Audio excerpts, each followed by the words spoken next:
जोहार। कुर्मी समुदाय प्रत्येक साल 6 सितंबर को अन्याय दिवस के रूप में मनाता है। तो क्यों मनाया जाता है यह अन्याय दिवस? आइए संक्षेप में जानते हैं इसके मुख्य पहलू को। ज्ञातव्य हो कि 6 सितंबर 1950 को महामहिम राष्ट्रपति के विनिर्देश से संविधान के अनुच्छेद 342 के तहत अनुसूचित जनजाति की सूची अस्तित्व में आई। That is, the Constitution Scheduled Tribes Order 1950 issued by the Parliament under Article 342 of the Constitution and notified on the 6th September 1950। मगर इस सूची में देश भर के कई जनजाति समुदाय सूचीबद्ध होने से छूट गए, जिसके बाद 18 दिसंबर 1950 को तत्कालीन सांसद पंडित हृदयनाथ कुंजरू ने अनुसूचित जनजाति सूची से असंतुष्टि के संबंध में भारतीय आदम जाति सेवक संघ द्वारा तैयार किया गया एक ज्ञापन पत्र दिनांक 18 दिसंबर 1950 अन्य 15 सांसदों से हस्ताक्षरित करवाकर तत्कालीन माननीय प्रधानमंत्री को सौंपा। पत्र का जवाब देते हुए भारत सरकार के गृह मंत्रालय ने अनुसूचित जनजातियों के विनिर्देश विषय में एक 13 पन्नों का मेमोरेंडम संख्या 26/1250 RG पब्लिक दिनांक 13 फरवरी 1951 जारी किया। इसमें अनुसूचित जनजाति सूचीबद्ध की प्रक्रिया और उस सूची में शामिल होने से छूट गए जनजाति समुदायों के संबंध में कहा गया कि there was special inquiry conducted along with the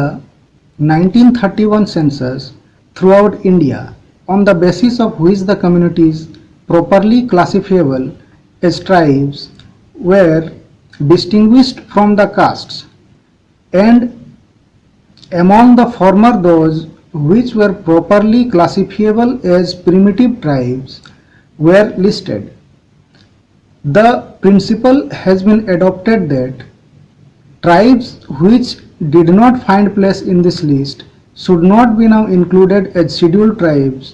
unless the state government concerned could certify that the omission was incorrect and that the community was in fact not only a tribe but a primitive or backward tribe। अर्थात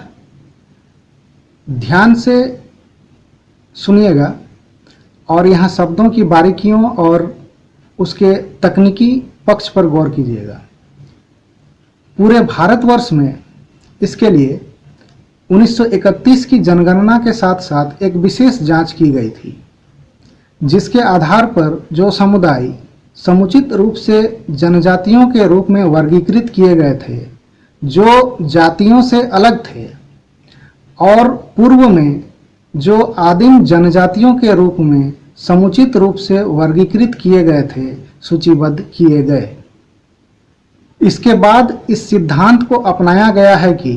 जिन जनजातियों को इस सूची में स्थान नहीं मिला, उन्हें अब अनुसूचित जनजाति के रूप में शामिल नहीं किया जाना चाहिए जब तक कि संबंधित राज्य सरकार यह प्रमाणित नहीं कर सकती कि चूक गलत थी और वह समुदाय वास्तव में न केवल एक जनजाति था बल्कि एक आदिम या पिछड़ी जनजाति भी था। यहाँ पूरे भारतवर्ष में कई जनजाति समुदायों के साथ छोटा नागपुर पठार के नोटिफाइड कुर्मी आदिम पिछड़ी जनजाति समुदाय को भी बिना किसी नोटिफिकेशन के 1950 की अनुसूचित जनजाति की सूची में शामिल करने से छोड़ दिया गया था, जिसके बाद भी भारत सरकार के आदेशानुसार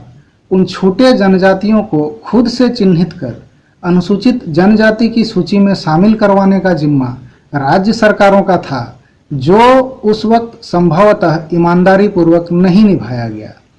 क्योंकि उन जनजातियों को इन सब बातों की ना ही समुचित जानकारी थी और ना ही समझ, जिससे वो खुद सामने आने की परिस्थिति में नहीं थे।